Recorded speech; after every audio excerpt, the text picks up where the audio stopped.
What's going on, everybody? Zane here. I'm with Ronnie. Welcome to another episode of the Everything Vive podcast. Ronnie, how is your Memorial Day weekend going, sir?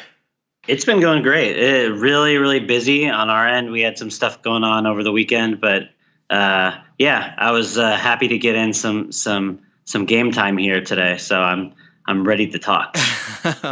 Oh, me too. Yeah, I know Memorial Day just ended up being a lot. I'm sorry, Memorial Day weekend ended up being a lot busier than I expected. But I think that there is a game that is coming out this week that you and I had a chance to try and are excited to chat about just because we've been going back and forth a lot via text because I think you were able to jump in it much sooner than I was. So I think you're a little bit further along.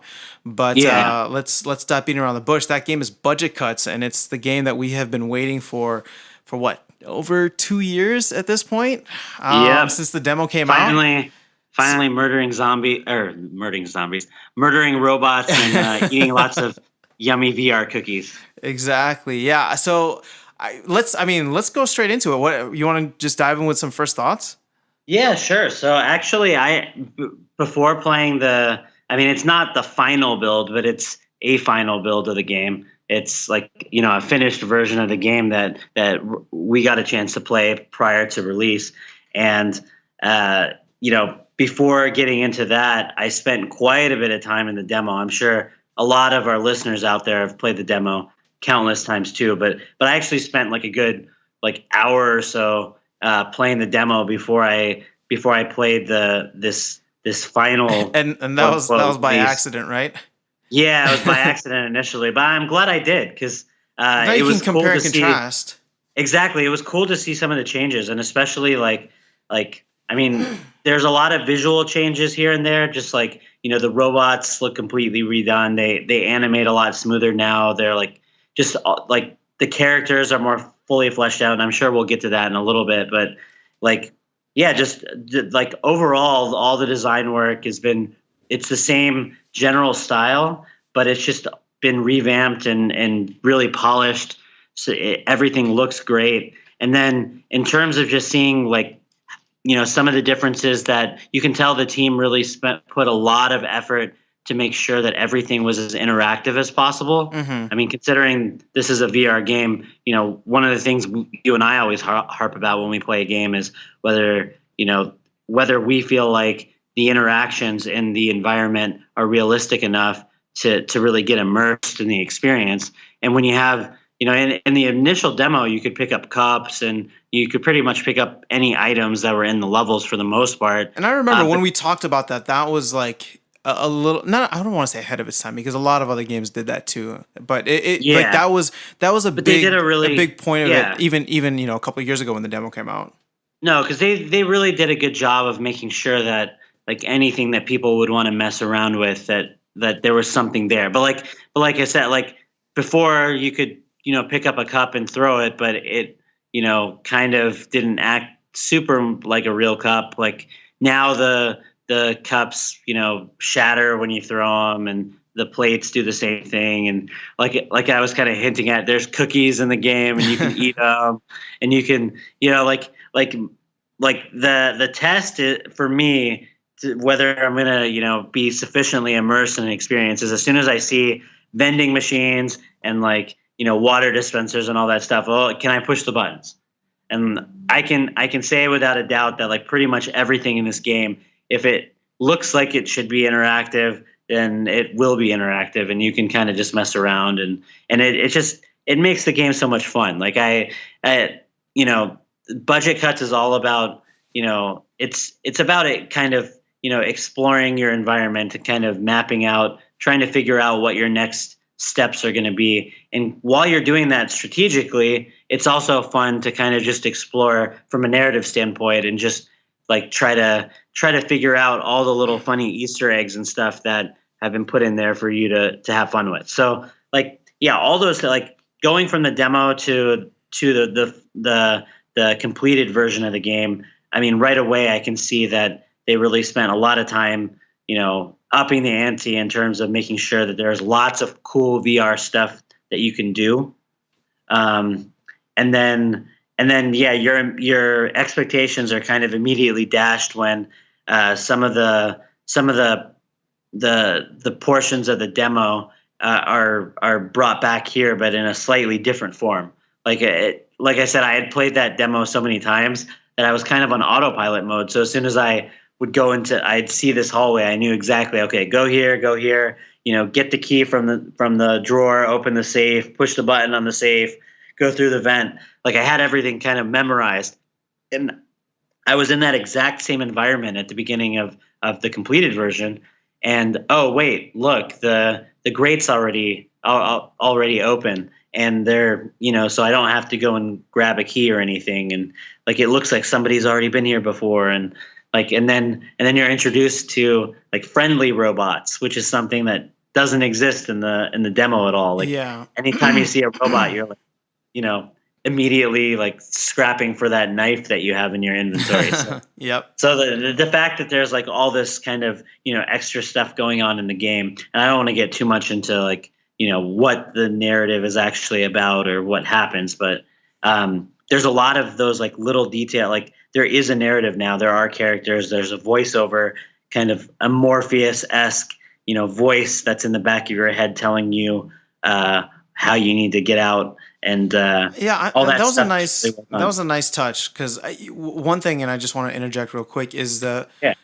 we've mentioned it in other games as well, where there's no like menu screen or anything. Like you kind of Yeah. just follow along with the narrative by figuring it out as you go, Yeah. and then you're kind of just directed along by that Morpheus type character, which is cool, and I thought was a good touch to the game, or a solid touch. And yeah, I mean, sorry, that was just my broader point. That I think Yeah, yeah. that was a really good No, but good part of that's a it. good segue into like, I mean, you're 100% right. Like once you're in the game, you're in the game, and there isn't anything like I think the team at Neat Corp did a really good job of finding natural ways to get you exposition. I think the way the beeper works, where they give you a beeper at the beginning of the game, and throughout the game, that character will kind of give you a new code that you're able to call the number on the beeper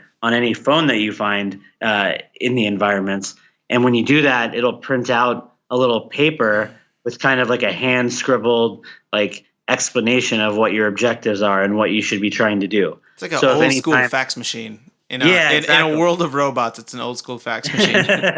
But it's super helpful, like it's such a cool idea. And so little neat touches like that, I think really, help like guide you. And the other thing I noticed that wasn't in the demo, you're given a magnifying glass at the beginning of the game, and you can use that to kind of look over papers and different things in the environments to kind of get hints or clues as to like if your reading of the drawing on the sheet of paper isn't as precise as you'd like it to be, you can use that magnifying glass, and then it uncovers kind of a more direct to the point explanation that kind of helps guide you on where you need to go. So there's like all those little things, and it's all done super super well in terms of like all of the systems that they added. I feel like they added them in a way that complements VR really well. So, for example, the magnifying glass, like you could have just had that type be there immediately, or you could have it just kind of pop up in the screen. But the way they did it, where you hold the magnifying glass up and it distorts your view in the magnifying glass, and that adds like a shader effect or something that makes it like that tinted, like kind of magnified look to it. And like it makes you feel like you kind of worked for the hint, and it makes it feel fun and engaging that you're actually like you're working with the systems that they gave you.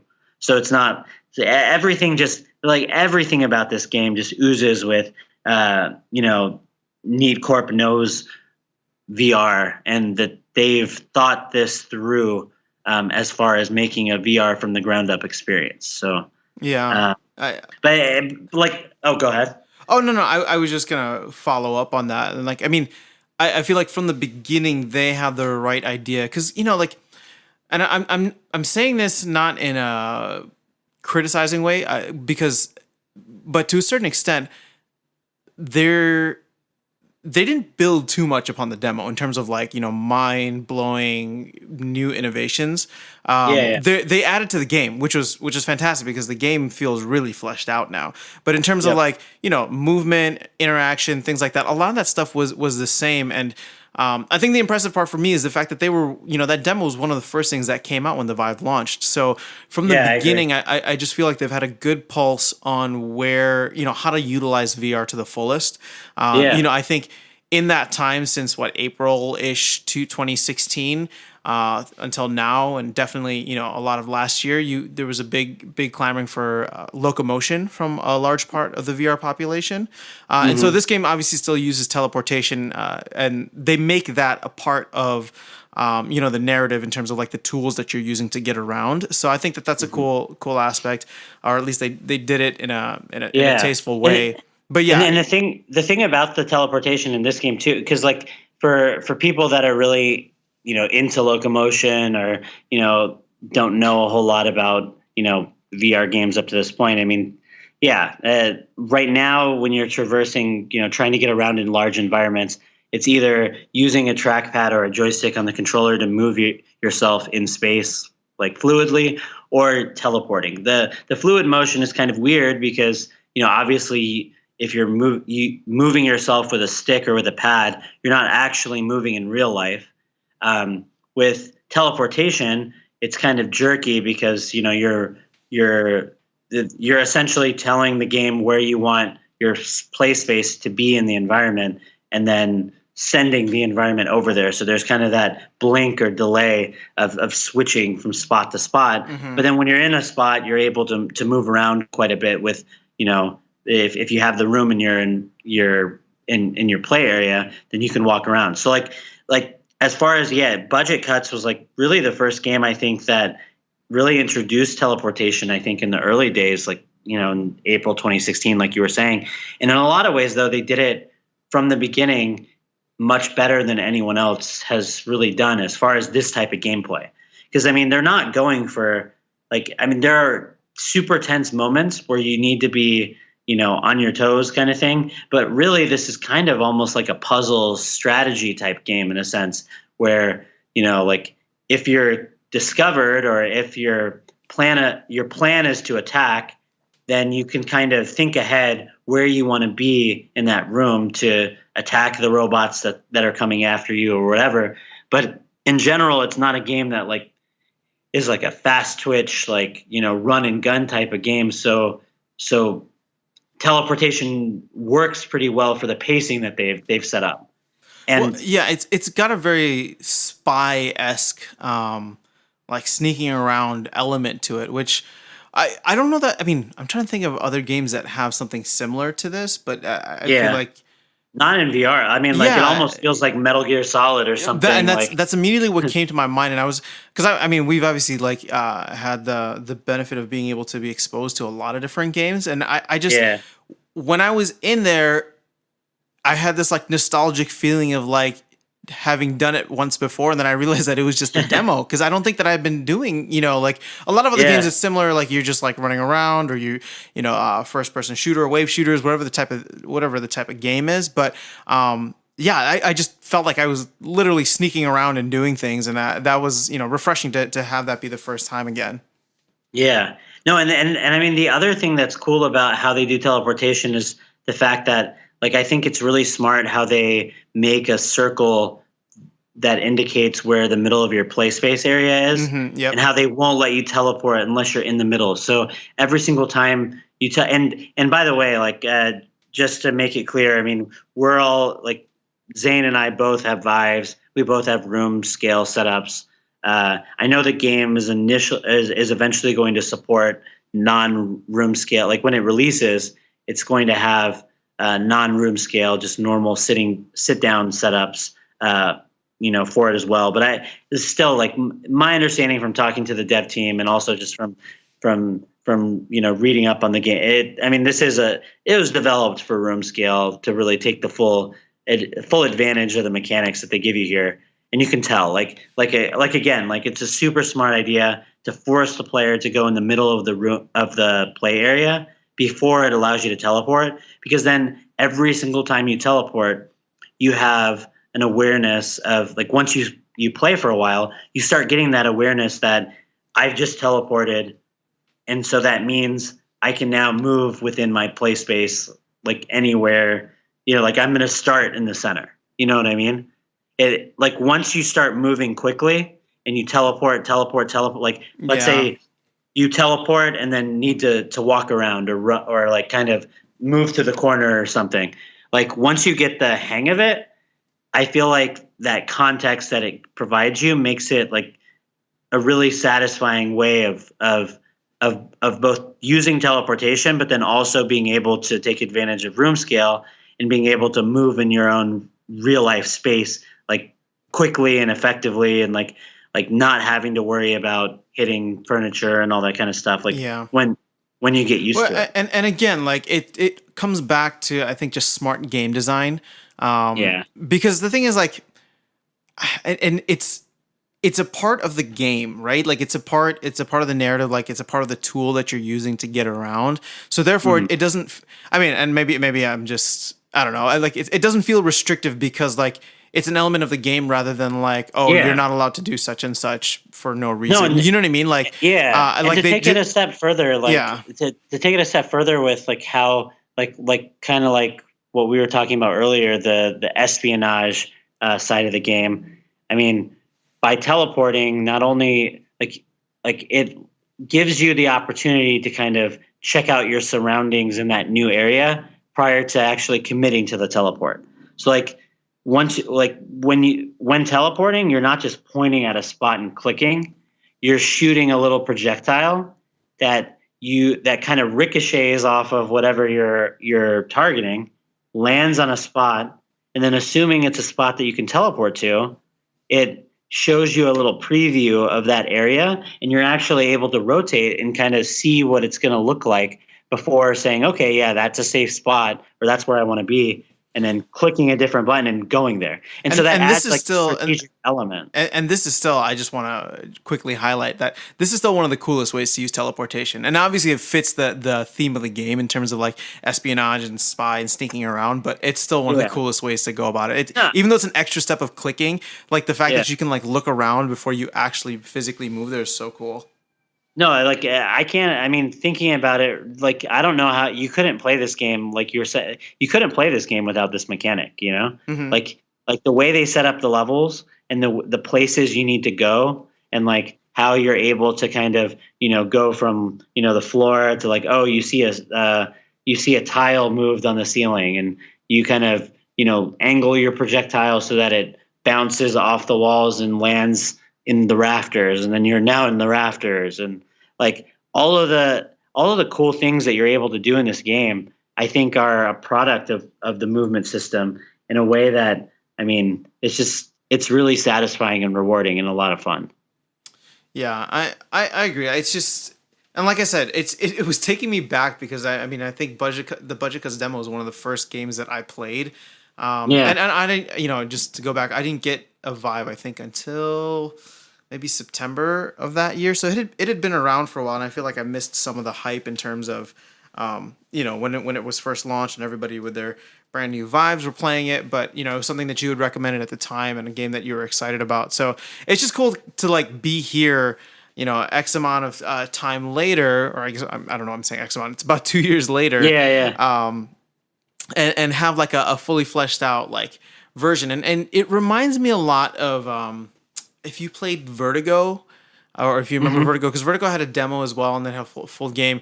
It reminds me a lot of that, but obviously the storyline is just much deeper. I don't know. I was gonna say a little, but much deeper, and it builds upon what you already know from the demo. And I don't think we necessarily need to go into spoilers and stuff, but no. Yeah, I mean, there's definitely a solid narrative that you follow along throughout the entire gameplay, which I haven't fully completed yet, but it's definitely still the same as the demo, but now just expanded greatly. And I just like the fact that you're able to, I mean, they give you a set of tools and you're kind of able to use those tools however you see fit. And that's just really like, I mean, from the beginning, like that's how I play the demo. Like you don't need someone to tell you that you need to throw the knives at the robots. You kind of figure it out when you see the knives Yeah. and start like one of the early things when I played the completed game that was like, yes, this is what I wanted. Like this is I can already tell this is going to be awesome.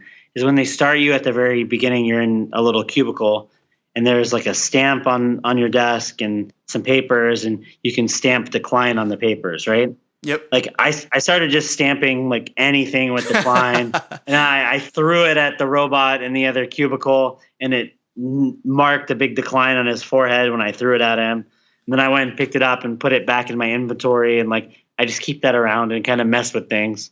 Yeah.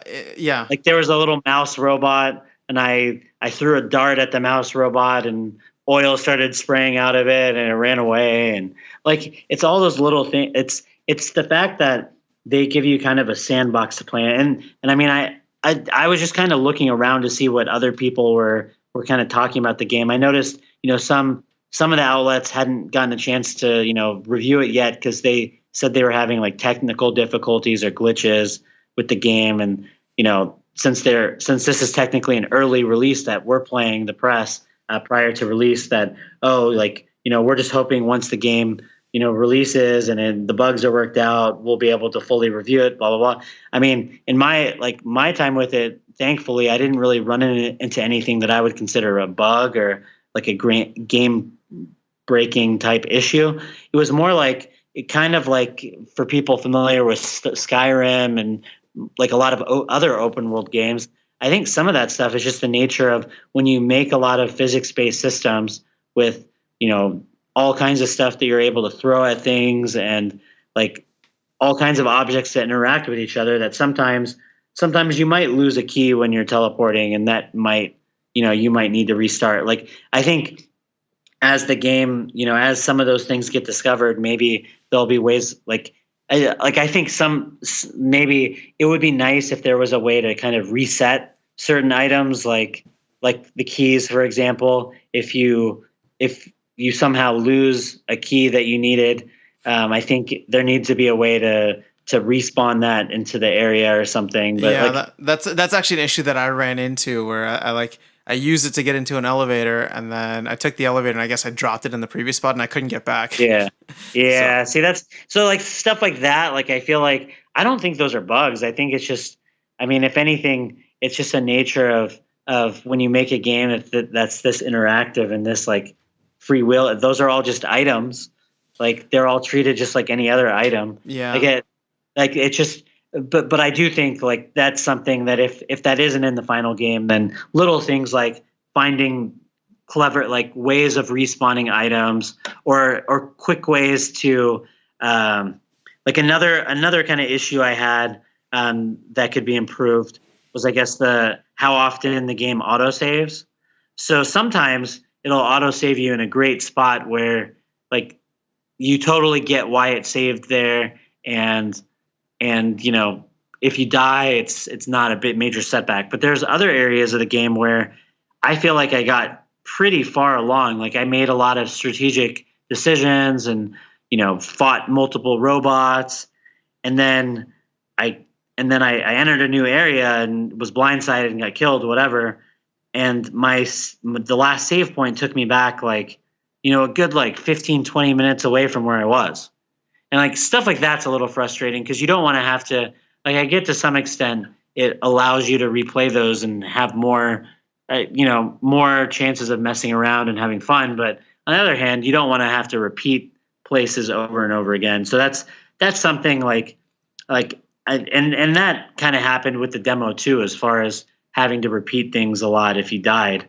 I just think in a game like this where exploration is so much fun that you want to do as little as you can to punish players for exploring. And so maybe that's like I played on the normal difficulty mode.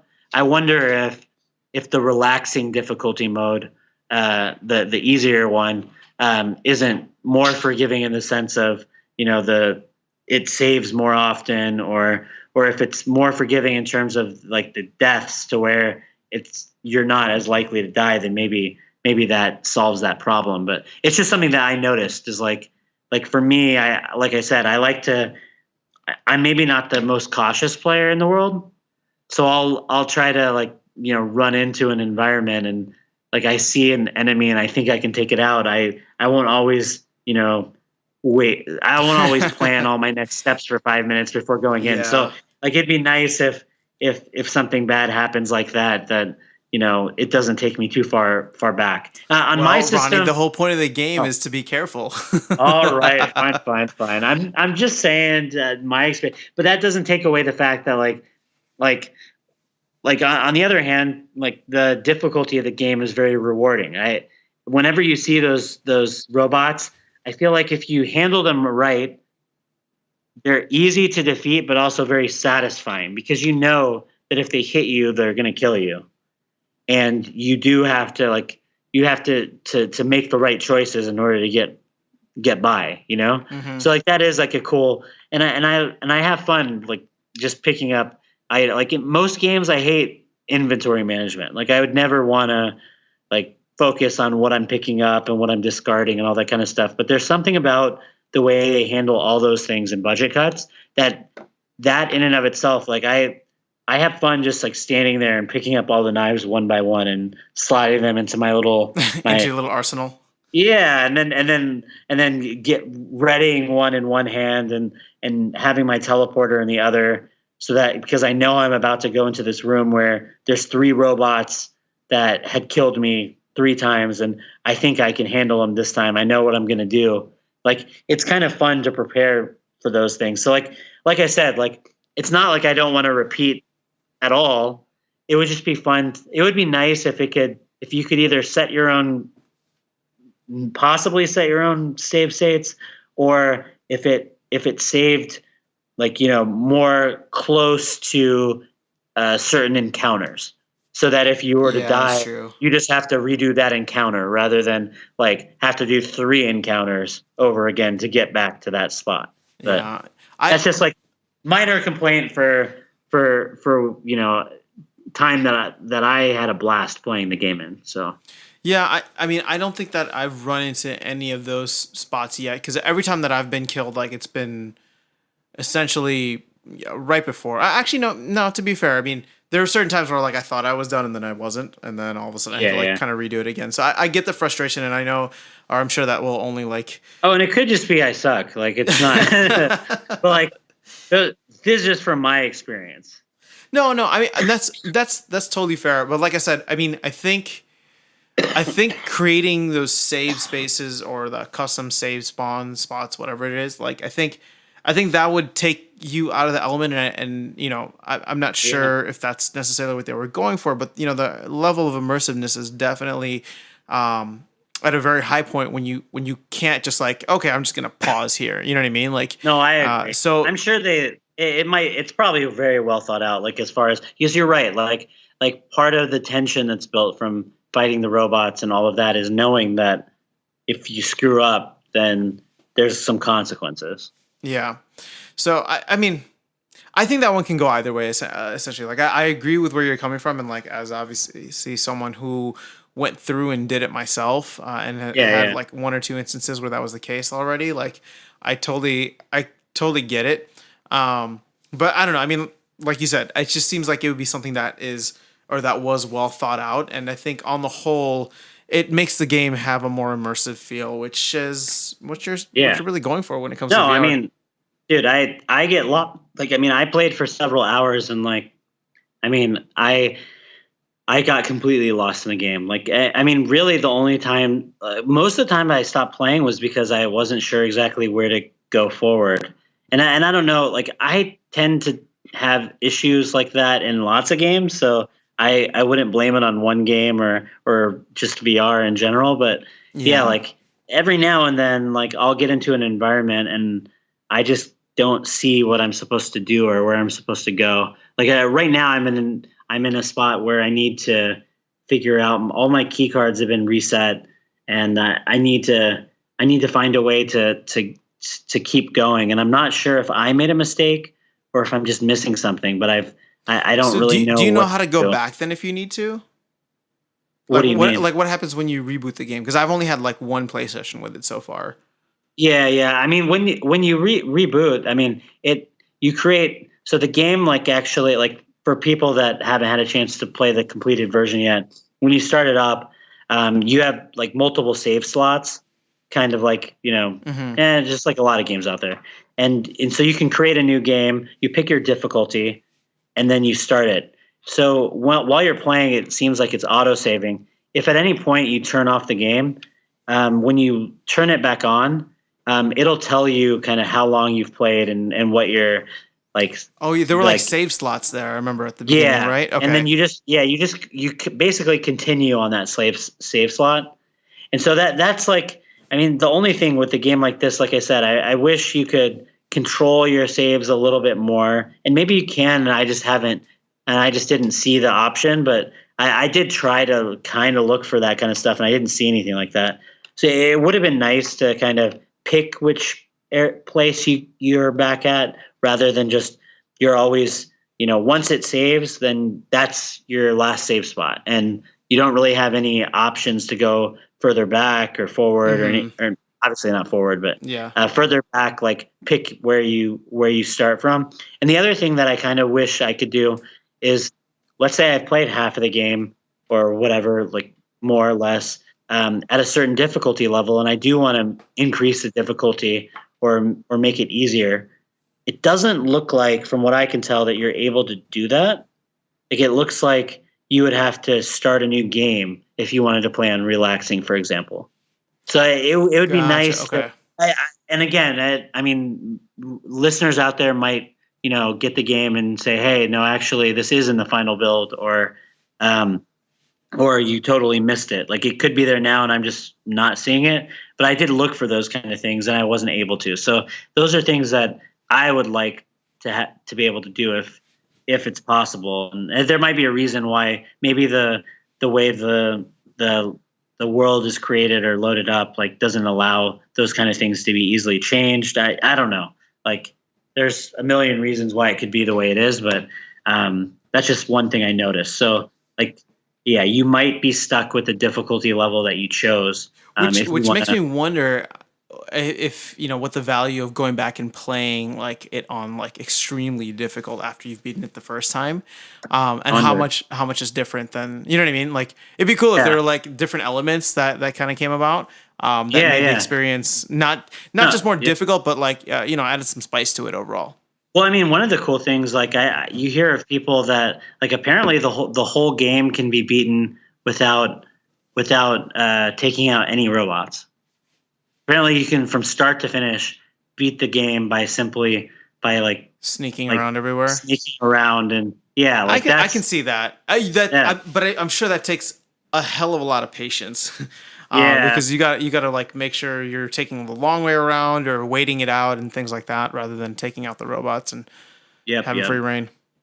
And then the other thing I was just going to mention, and again, like we're playing a pre-release version of the game, so like performance issues especially might be ironed out in the future. But I just noticed on my system, I have kind of a weaker processor CPU than Zane does. I don't know if and depending on how far you got, I don't know if you got to some of these areas anyways, but I noticed some of the later areas that I got to really like started making my CPU kind of struggle a bit. Like I could tell like my frame rate kind of felt a little choppy, and so I went and looked in my task manager, and it was saying that like even just in my task manager, not actively playing the game, but just it running in the background, it said it was like being utilized like 77% or more. And Wow. that's Okay. that's that's like on my processor, even though it's old. It's an i7 3770K. So it's from like 2000. It's an old processor, but I overclocked it quite a bit. It's overclocked like 4.9 gigahertz, and for it to kind of struggle in some of those areas, I'm like, yeah, I mean, it's not unheard of, but it's starting to make me, man, I maybe I should get a new CPU at some point. But I I've heard other people say that there's certain parts of the game that aren't super optimized yet. So that there's also that. Like if that ends up surviving to the final release, then hopefully some of those will get a little ironed out. But it's in no way like unplayable or anything like that. But it is something to mention if you have kind of an older Older PC, CPU, yeah. yeah, there might. For me, I did not have any issues actually. I think it ran flawlessly. But Yeah. I know that I didn't get as far as you did.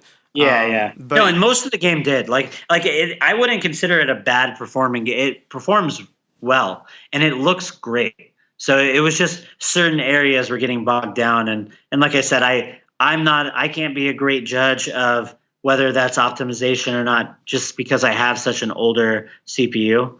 So I'll be curious for you. Like you have a much newer, like you have a 6700K, I think, and like there's a lot of people out there with newer. So I'd be curious to see if it's just me on this older generation of hardware that has those issues, or if it just is completely like I'm sure I'll update everyone, in a week or two, once the final release comes out, in case there's quite a bit more optimizations. Because I mean, we all know like games prior to release sometimes don't work nearly as well as they do by the time they're actually released. So yeah, no, for sure. Well, I mean, and I think it'd be fun to reconnect on like this game, or like revisit this game after we've all had a chance to do at least one playthrough, and Damon included. So, Yep. But yeah, I mean, for initial thoughts and like for how far we've made it so far. I mean, I'm having fun with it. I actually am gonna jump right back in after we finish recording. So, but there aren't many games, like I said, that like, I mean, I've played like 3-ish hours today alone in budget cuts, and like I'd be happy to play more. Like I've been having a ton of fun. So it's just such a charming, polished, like fun game. Like it's that's the other thing that I'm hoping actually. I don't think this will open up once I finish it. But the only other thing that I'm kind of missing from this is I wish that there were modes with shorter objectives for people to come over and play. Because that's the only thing is like, I mean, this is a game, I guess, for us, right? Like the VR owners that want these longer experiences, but man, this is the perfect game. People have been asking for it, so here it is. Yeah, but this is like the perfect game. Like I said, I mean, there's still the demo, obviously, but there's a lot of things in the final version that are better than the demo. It would be really nice to, if not in this release version, if there's some kind of update in the future or something like that where it makes kind of shorter, more digestible versions of the gameplay for people that visit the demo VR, and like so that I can show this game off easier to my friends. That would be amazing, because this is like you love those kind of games that you can demo to people and shit. No, 100%. And so like this is one of those games that like it does everything right. Like it's all those little interactions, eating the VR cookies, like but stamping stuff, like you feel like you're in a place and you're having a lot of fun doing that's it. That's actually a pretty cool idea, because I agree, like a lot of the gameplay elements would be really fun for first time VR users, and I know I've thrown folks into the demo before, so at least there's still that. But it'd be interesting to have other types of mini games or extra content, for lack of better. Yeah, just because the gameplay is so solid. Yeah, like the gameplay really is really solid, and I think I think it would suit itself well to those kind of like just short, like quick, kind of objectives, and then boom, boom, boom. But I guess on an interesting off-topic tangent, it's just fascinating for me. Like 2 years later, and I still feel like VR is so under the radar. I mean, yeah, people know about it, but like I still come across friends that I've been like telling about VR for a long time that still haven't tried it yet, and I've been trying to get them to come over for the last year and a half, or whatever the case is, or go to the store and try it. But when they finally do, they're like blown away. Like I said, like and then we're like, this is 2 years old, man. Yeah, no, it's crazy to think, like you were saying at the beginning of the episode, that like as new as a lot of it, like I haven't played a lot of games that do a lot of the things that Budget Cuts does as well in the past 2 years, right? Like like I played this game and it feels refreshing and fun and new, even though like in a lot of ways, like some of the core gameplay mechanics and budget cuts have been here all along from the demo. So Yeah. like, but if you but that's I mean that's a testament to how solid all of those mechanics are. Mhm. Like I said, like I would totally show someone this game to show like when I was playing earlier today, I had showed the Vive off to somebody a couple weeks ago that had never tried it before, and I was thinking, man, like yeah, if he comes over again, I should have him play budget cuts because this is awesome. Yeah, it's definitely maybe for the first time wouldn't be Yeah, too, like it would be a little bit difficult to have somebody just jump yeah, straight in, but once they're somewhat oriented with the Vive, it makes it a lot easier. And that's what I've been trying to tell a lot of my friends who are like into VR. It's just like you can come over and you can play all these like mini games, but until you start like really diving into like the worlds of what VR could be, yeah.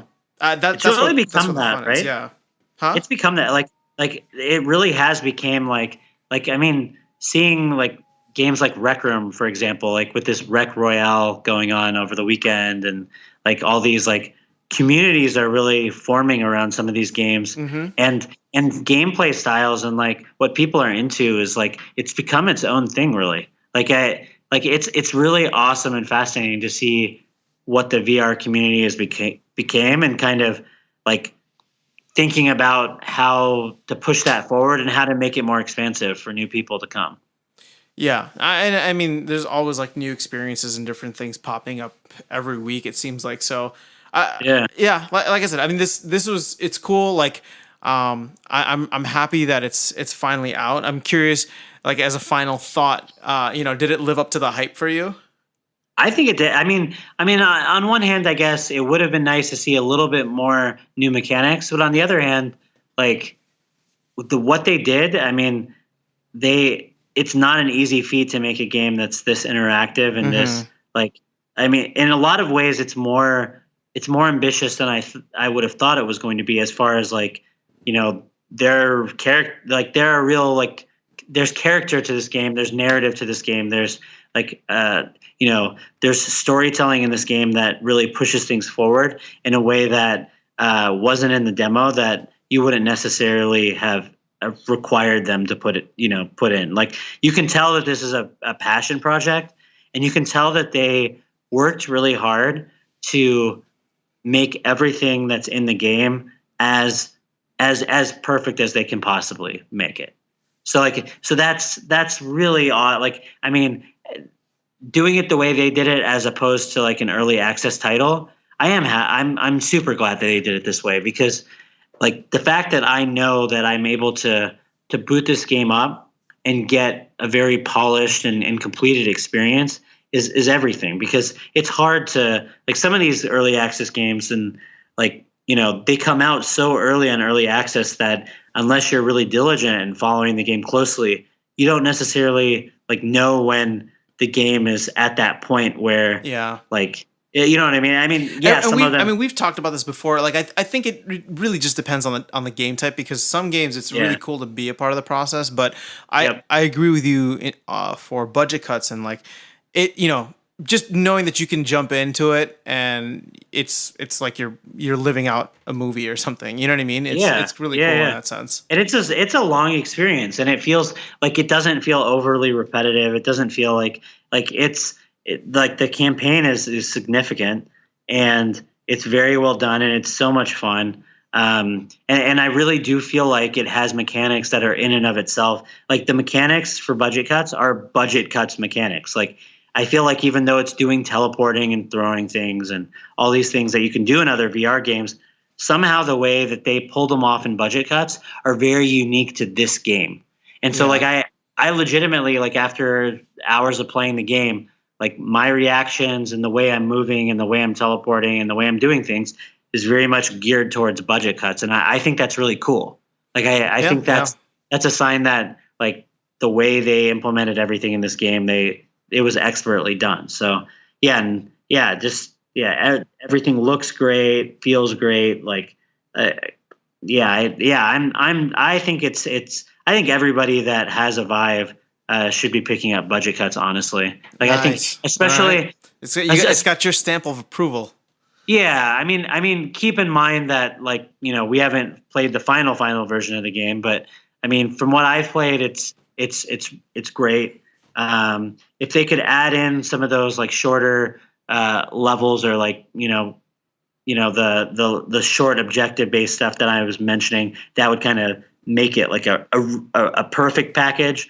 Right now, it doesn't have multiplayer, so I mean, keep in mind that like it is a solely single player experience, and it is more strategic, kind of puzzly in that sense. So Hmm. if you're not into those types of experiences, then then you might not like it as much as me. But I mean, just the way the mechanics work, the way everything is just, I mean, from top to bottom, it's an example of a game that was built from the ground up for VR. We knew that back in 2016, and it shows in the final product. So, and it's Yeah. just like looking at all the games that are coming out right now.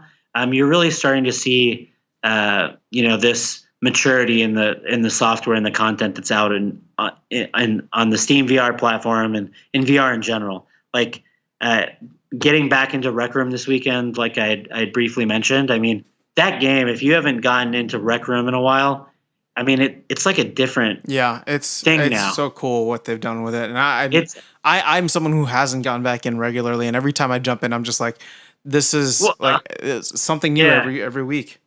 Yeah, in like a massive way. And then and like I mean, hopefully later, next week or in the coming days, Downward Spiral Horus Station is a game that I've been playing as well.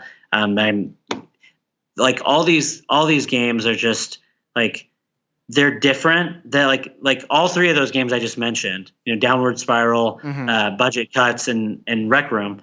They're all very, very, very different types of games, but they're all uniquely like they all have elements that VR complements so well that you couldn't do anywhere else. Like even I mean like Downward Spiral for example, that game does have a PC version of the game. You don't have to play it in VR. But there's just like there's certain things that you can capture in VR better than anything else. And like there's just so many experiences now that capture that those special feelings, Yeah. like I like kind of like what you were saying, like more so than ever before. I think if you legitimately think that someone is going to go out and try lots of different games and really put time into VR, like the hardware might not be as polished as we'd all like it. Like we'd love to have wireless headsets and super high resolution screens and standalones that can play any, PC high level PC type content. But I mean, if you can live through some of the little hassles of being an early adopter nowadays, Hmm. I feel like the software is so much further along than it was 2 years ago. Yeah, absolutely. Like there's a lot, and Budget Cuts is a great example of that, like a fully fleshed out experience. Yeah, no, I mean, I finally have my Vive set up completely, and I'm excited to be just jumping into games now because, like you said, there's so much. You know what's interesting is I feel like we're still at like the beginning of a snowball effect where I mean Yeah. there's going to be tons and tons of experiences that keep coming out.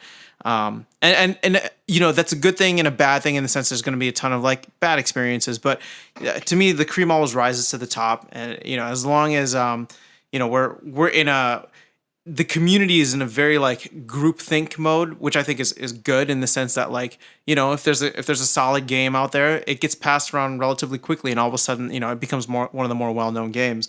Mhm. So yeah, I mean I'm just excited for where VR is, and even though we're still such in an early phase for it. Yeah, yeah. Cool, No, man. I agree. Well, I think we talked about this game longer than we were anticipating, but I guess that's Yeah. a testament to how much we actually really enjoyed it. No, yeah, man, in general, I've been having such a blast with my Vive lately, and there lots and lots of games to continue to play, and more impressions and game talks to come. So, Absolutely. All right, man. Well, let's go ahead and end this episode here. Thank you guys so much for tuning in. We'll just do a couple quick reminders. So if you can, please do leave us a review on iTunes. We are growing out our YouTube and Facebook channels. So youtube.com/everythingvive and /everythingvive on Facebook as well. And Ronnie is handling the Twitter account and doing a lot of cool stuff on there. So we'll have more news for you guys as we get along. And I think we have quite a bit of a backlog in terms of games and stuff that we're trying to get through. So if you guys have any recommendations, hit us up, let us know. We'll add it to the list and just keep cranking these episodes out. But Ron, you got anything else? No, I think that's about it for now. Awesome. All right, man. Well, you take care. Enjoy the rest of the holiday weekend, and we'll connect again next week.